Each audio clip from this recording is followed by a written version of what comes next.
जय हिंद दोस्तों, स्वागत है आप सभी का एक और नई वीडियो में। दोस्तों आज की इस वीडियो में जो हम लोग देखने वाले हैं बीएससी एग्रीकल्चर जो एंट्रेंस एग्ज़ाम होता है दोस्तों, उसमें किस टाइप के जो है क्वेश्चन पूछे जाते हैं। तो दोस्तों ये जो है 2021 का जो है मॉडल पेपर है, ठीक है।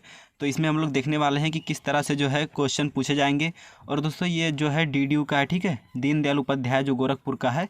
लेकिन दोस्तों यदि आप किसी भी विद्यालय के लिए जो एंट्रेंस एग्ज़ाम दे रहे हैं बीएससी एग्रीकल्चर का, तो ये वीडियो आपके लिए इंपॉर्टेंट है, क्योंकि देखिए भले ही जो दोस्तों आपका विद्यालय अलग है, लेकिन जो क्वेश्चन पूछे जाते हैं वो इसी टाइप के क्वेश्चन पूछे जाते हैं, ठीक है। और इसी तरह से जो है केवल पैटर्न अलग होता है, बाकी क्वेश्चन जो है यही सब रहते हैं, ठीक है।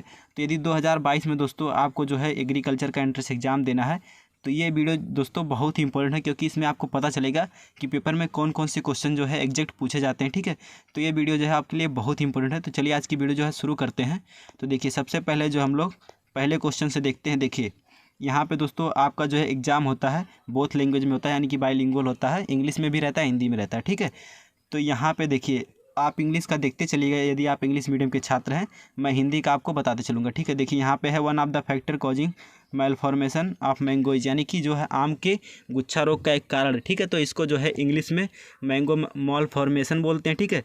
और कहीं कहीं पे दोस्तों जो है बंची टाप लिखा रहता है, ठीक है। तो आपको कंफ्यूज नहीं होना है, मैंगो माइलफॉर्मेशन और बंची टाप या गुच्छा रोग, ठीक है। तो ये सभी एक ही रोग हैं, बस नाम अलग अलग है। इसलिए मैं आपको बोलता हूँ बार बार कि आप इंग्लिश नाम जो है याद करिए, क्योंकि यहाँ पे जो है आपको आसानी होती है, ठीक है। तो ये दोस्तों जो है कवक के कारण होता है।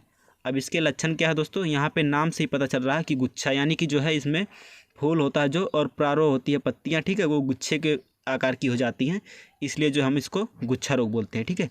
और ये किसके कारण होता है दोस्तों, ये होता है कवक के कारण। अब दोस्तों जो हमारा नेक्स्ट क्वेश्चन है, आम का उत्पत्ति स्थान है, ठीक है, ओरिजिन ऑफ मैंगोइज, यानी कि आम का उत्पत्ति स्थान कौन सा है, ठीक है। तो आम का उत्पत्ति स्थान जो है वो भारत वर्मा का क्षेत्र है, ठीक है, भारत वर्मा का क्षेत्र जो है माना जाता है। अब दोस्तों इसमें जो है ऑप्शन दिया है भारत, ठीक है, तो हमारा भारत जो है सही हो जाएगा। अब दोस्तों जो नेक्स्ट क्वेश्चन है, आम्रपाली एक प्रजाति है। तो दोस्तों ये सब लगभग सभी को पता होगा, ठीक है, जो एग्रीकल्चर से पढ़े होंगे सभी को पता होगा कि आम्रपाली जो है आम की प्रजाति है, ठीक है। बहुत ही बेसिक क्वेश्चन है, पूछे गए थे, ठीक है। अब दोस्तों यहाँ पे जो हमारा नेक्स्ट क्वेश्चन है, पपीता के फलों में किस विटामिन की अधिकता होती है, ठीक है।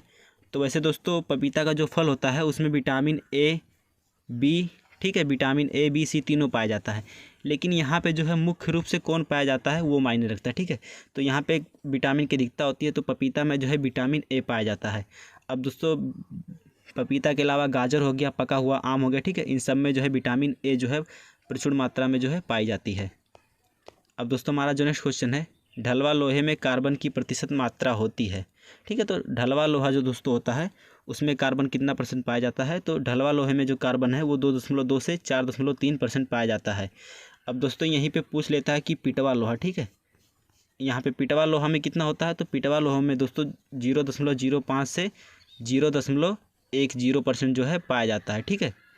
अब दोस्तों जो हमारा नेक्स्ट क्वेश्चन है, इंजन का पिस्टन जुड़ा होता है, ठीक है, piston of an engine is connected with, ठीक है। तो इंजन का पिस्टन किससे जुड़ा होता है, तो जो है इंजन का पिस्टन होता है दोस्तों वो किससे होता है, संयोजी छड़ से जो है जुड़ा रहता है। अब देखिए जो हमारा नेक्स्ट क्वेश्चन है, हल के खिंचाव को प्रभावित करता है, ठीक है। तो हल के खिंचाव को कौन कौन सी चीज़ें प्रभावित करती है, ठीक है। देखिए कोड़ की चौड़ाई है, ये भी हल के खिंचाव को जो है प्रभावित करती है, ठीक है। कोड़ कितना गहरा है, ठीक है, ये भी प्रभावित करती है। भूमि का प्रतिरोध कितना है, ये भी प्रभावित करती है, ठीक है। जो है भूमि में मतलब दोस्तों भूमि की नमी भी जो है प्रतिरोध खिंचाव को प्रभावित करती है, ठीक है। तो ये सभी चीज़ें जो है प्रभावित करती हैं हल के खिंचाव को, ठीक है। यदि दोस्तों मिट्टी गीली है, ठीक है, एकदम से, तो उसमें जो है कम बल लगेगा, यदि मिट्टी कठोर है तो उसमें ज़्यादा बल लगेगा, ठीक है। तो खिंचाव को जो है सभी चीज़ें प्रभावित करती हैं, तो इसलिए जो हमारा ऑप्शन ए जो है यहाँ पे ऑप्शन डी जो है सही हो जाएगा, ठीक है। उपरोक्त तो सभी चीज़ें हैं जो प्रभावित करती हैं। अब दोस्तों जो हमारा नेक्स्ट क्वेश्चन है, बाघ का हैरो किसे कहते हैं। तो दोस्तों ये लगभग हर साल परीक्षा में पूछा जाता है, ठीक है। आपने जो है 11th का एग्ज़ाम दिया होगा, जो है छमाही में या सालीना में जो है ये क्वेश्चन जरूर आया होगा एक ना एक बार, ठीक है। तो सभी को पता होगा कि बाघ का हैरो जो है ऑफसेट हैरो को कहा जाता है। अब दोस्तों जो हमारा नेक्स्ट क्वेश्चन है, प्रजा हल की फार बनी होती है, ठीक है। तो यहाँ पे जो है इसमें ढलवा लोहा टिक किया हुआ है, लेकिन ये गलत है, ठीक है। प्रजा हल का जो फार बना होता है दोस्तों वो किसका होता है, द्रुत स्थित ढलवा लोहे का बना होता है, ठीक है। प्रजा हल का फार किसका बना होता है, द्रुत स्थित ढलवा लोहे का, ठीक है। अब दोस्तों जो हमारा नेक्स्ट क्वेश्चन है, कठोरीकरण के बाद इस्पात हो जाता है, ठीक है। तो जब दोस्तों इस्पात का जो है कठोरीकरण किया जाता है तो उसके बाद जो है इस्पात भंगुर हो जाता है। भंगुर मतलब जिसे आप पटक दे एक बार तो वो टूट जाए, ठीक है, यानी कि उसमें जो है भंगुरता आ जाती है, ठीक है। एक बार पटकने से या गिरने से जो है टूट जाता है। तो जब कठोरीकरण करते हैं तो इस्पात क्या हो जाता है दोस्तों, भंगुर हो जाता है। तो ऑप्शन सी हमारा जो है सही हो जाएगा। अब दोस्तों जो हमारा नेक्स्ट क्वेश्चन है, निम्नलिखित में से कौन सा प्राथमिक भू परिष्करण यंत्र है, ठीक है। तो दोस्तों प्राथमिक भू परिष्करण यंत्र कौन सा दोस्तों, तो प्राथमिक भू परिष्करण यंत्र जो है वो हमारा कौन सा है, तवादार हल है, ठीक है।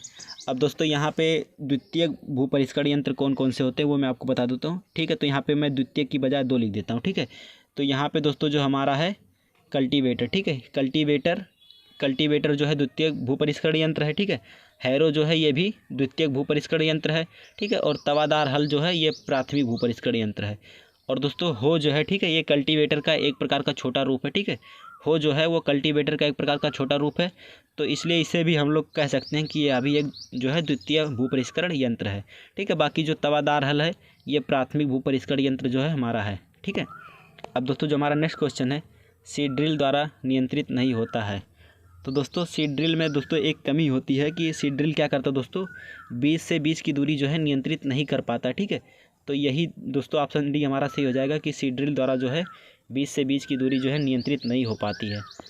अब दोस्तों जो हमारा नेक्स्ट क्वेश्चन है, 1 हेक्टेयर सेंटीमीटर में कितना जल होता है, ठीक है। तो ये आप सभी को पता होगा, आपने जो है पहला चैप्टर जो हमारा है सिंचाई, ठीक है, उसमें आप सभी ने पढ़ा होगा कि 1 हेक्टेयर सेंटीमीटर में दोस्तों 1 हेक्टेयर सेंटीमीटर में जो हमारा होता है कितना होता है, 1 लाख लीटर जो पानी होता है, ठीक है। 1 लाख लीटर पानी होता है 1 हेक्टेयर सेंटीमीटर में। और दोस्तों यहाँ पे कभी कभी पूछ लेता है कि 1 घन मीटर में कितना होता है। तो 1 घन मीटर में दोस्तों यदि पूछ ले 1 घन मीटर में कितना पानी होता, तो 1 घन मीटर में दोस्तों 1000 लीटर होता है, ठीक है, 1000 लीटर। अब दोस्तों जो हमारा नेक्स्ट क्वेश्चन है, 100 वाट के एक बल्ब के 30 दिन तक 8 घंटे रोज जलने पर कितने यूनिट जो है विद्युत खर्च होती है, ठीक है। अब दोस्तों यहाँ पे जो है यूनिट ज्ञात करने का एक सूत्र होता है, ठीक है, सिंपल सा फार्मूला है, ठीक है। कौन सा सूत्र है, तो दोस्तों यहाँ पे मैं आपको बता देता हूँ, देखिए यूनिट, ठीक है, यूनिट बराबर क्या होता है दोस्तों, वाट गुणे घंटा, ठीक है। क्या होता है, वाट गुणे घंटा और बटे 1000 कर देंगे, ठीक है। तो यहाँ पे दोस्तों वाट कितना दिया है, ठीक है, तो यहाँ पे दोस्तों वाट दिया है 100, ठीक है। और कितना यहाँ पे दोस्तों दिया है, घंटा कितना दिया है, 8 घंटा, ठीक है। 8 घंटा डेली जलता है और बटे 1000 करेंगे तो यहाँ पे दोस्तों 2 जीरो कट जाएगा और 8 बटे 10 आएगा, ठीक है। तो जब इसको हम लोग भाग देंगे तो 0.8 आएगा, ठीक है। अब दोस्तों इस 0.8 को जो है कितने दिन के लिए जल रहा है दोस्तों, तो 30 दिन यानी कि 1 महीना, ठीक है। तो इसको जब हम लोग गुणा करेंगे तो कितना आएगा, 24, ठीक है। 24 यूनिट जो है हमारा आंसर आएगा। तो इसमें दोस्तों ऑप्शन डी जो है हमारा सही हो जाएगा, ठीक है, 24 यूनिट। इस तरह से जो है आप सवाल लगा सकते हैं। अब दोस्तों जो हमारा नेक्स्ट क्वेश्चन है, मधुमक्खी के निवाह में नर उत्पन्न होते हैं। तो दोस्तों जो मधुमक्खी का छत्ता होता है उसमें नर किससे उत्पन्न होते हैं, ठीक है। तो जो नर होते हैं दोस्तों ये किससे उत्पन्न होते हैं, अनिषेचित अंडे से, ठीक है। जो नर होते हैं किससे उत्पन्न होते हैं, अनिषेचित अंडे से। और दोस्तों जो निषेचित अंडा होता है, ठीक है, निषेचित अंडा से जो है इससे दोस्तों हमारा जो होता है श्रमिक, ठीक है। निषेचित अंडा से जो है श्रमिक उत्पन्न होते हैं। और रानी मधुमक्खी, ठीक है, रानी मधुमक्खी और श्रमिक जो है ये किससे उत्पन्न होते हैं, निषेचित अंडे से। और अनिषेचित अंडे से दोस्तों जो है नर उत्पन्न होते हैं। अब दोस्तों जो हमारा नेक्स्ट क्वेश्चन है, निम्नलिखित में से कौन सा सामाजिक कीट है।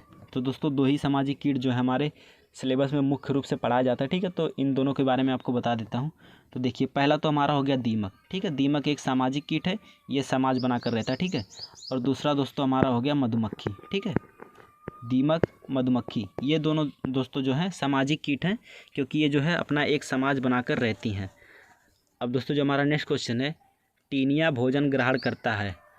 तो दोस्तों टीनिया किसके द्वारा जो है अपना भोजन ग्रहण करता है, तो टीनिया जो अपना देह भित्ति द्वारा, ठीक है, यानी कि जो शरीर का बाहर जो बाह्य आवरण होता है उसके द्वारा जो है अपना भोजन ग्रहण करता है।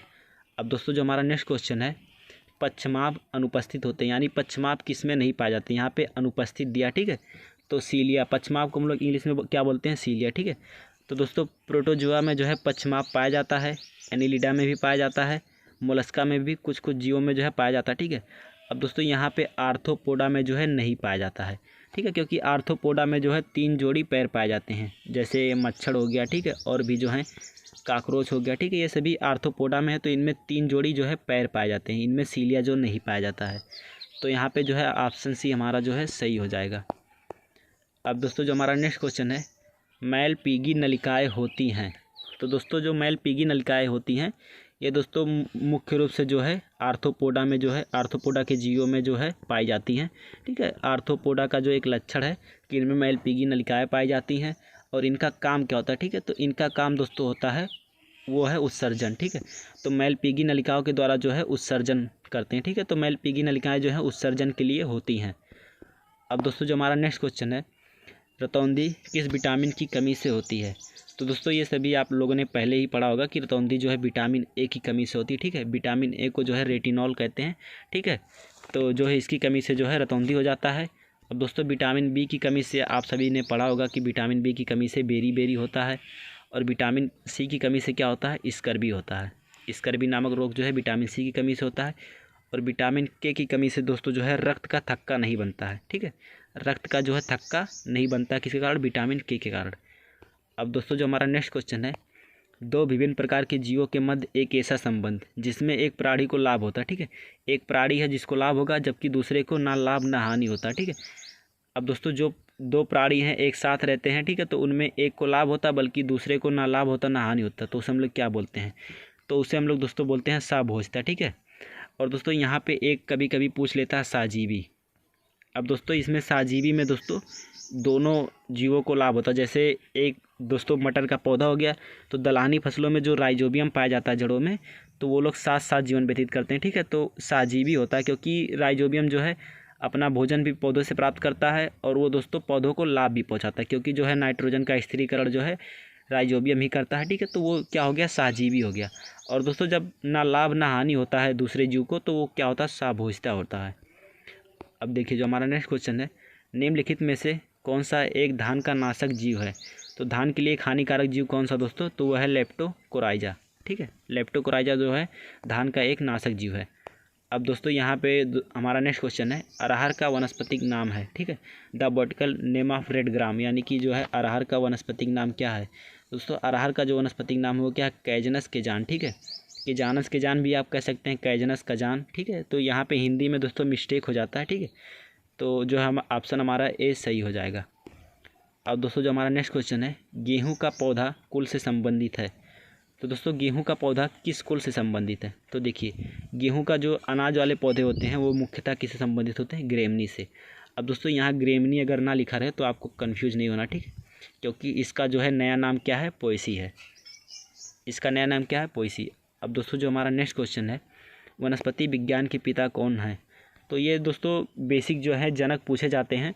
तो आप जितने भी जनक हैं सस्य विज्ञान से लेके केमिस्ट्री, बायोलॉजी, फिजिक्स सभी के जो है जनक याद कर लीजिएगा, क्योंकि यहाँ से आपको 1 नंबर 2 नंबर आराम से देखने को मिल जाता है। तो ये बहुत बेसिक क्वेश्चन है, लगभग सभी को पता होगा कि वनस्पति विज्ञान के जनक जो हैं थियोफ्रास्टस हैं। और अगर जंतु विज्ञान का पूछे तो आप सभी को पता होगा कि एरिस्टोटल यानी कि जो है अरस्तु, ठीक है। जीव विज्ञान के कौन है, अरस्तु हैं। बाकी यहाँ पे दोस्तों दिया है वनस्पति, तो इसके जो है थियोफ्रास्टस हो जाएंगे।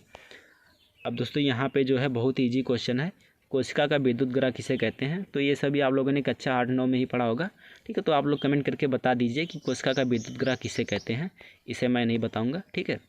अब दोस्तों जो हमारा नेक्स्ट क्वेश्चन है, प्रकाश संश्लेषण में किस प्रकार का प्रकाश सबसे अधिक प्रभावशाली होता है। तो दोस्तों जो प्रकाश संश्लेषण पौधे करते हैं उनमें जो है कौन सा कलर का जो रंग का प्रकाश है उसका जो है सबसे अधिक उपयोग होता है पौधों के द्वारा, ठीक है। तो यहाँ पे दोस्तों जो है ऑप्शन सी हमारा सही हो जाएगा।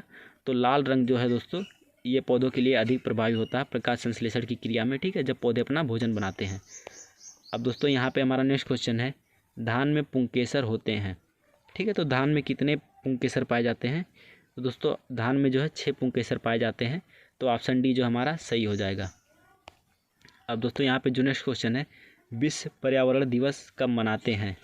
दोस्तों कुछ जो है डे जैसे कृषि से संबंधित हो गया, ठीक है, एग्रीकल्चर से संबंधित दिवस हैं, वो भी कभी कभी जो है पेपर में पूछ ले जाते हैं, तो आप उनका जो है डेट याद कर लीजिएगा।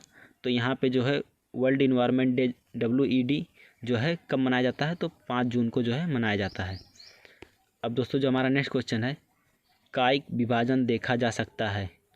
तो दोस्तों कायिक मतलब क्या होता है, सबसे पहले इसका मतलब समझ लेते हैं। तो काया मतलब होता है दोस्तों शरीर, ठीक है। काया मतलब शरीर।